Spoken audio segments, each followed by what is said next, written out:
इनकी ख्वाहिश थी कि लाशें गिरे मगर वो नाकाम रहे। वो डी चौक पहुंचे, हाथ लगाकर वीडियो बनाकर चले गए। वजीर दाखिला मोहसिन नकवी की डी चौक में मीडिया से गुफ्तगू, कहा जो गिरफ्तार हुआ या नहीं हुआ सब के खिलाफ सख्त कार्रवाई होगी। वजीर आला KP के समेत सब मुलविस लोगों के खिलाफ तहकीकात होंगी। 564 अफराद को गिरफ्तार किया गया, जिसमें से 120 अफगानी शामिल हैं। मुजाहिरीन ने पुलिस पर बराह रास्त फायरिंग की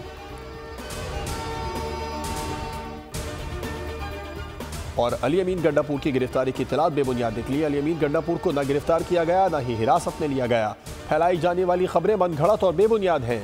जराए के मुताबिक गोली चलाने की खबरें बिल्कुल बेबुनियाद और गुमराह कुन हैं। सिक्योरिटी फोर्सेस की जानिब से इंतहाई तहम्मुल का मुजाहरा किया जा रहा है। बैरिस्टर सैफ बोले, अली अमीन गंडापुर को बाज़ाब्ता तौर पर गिरफ्तार नहीं किया गया।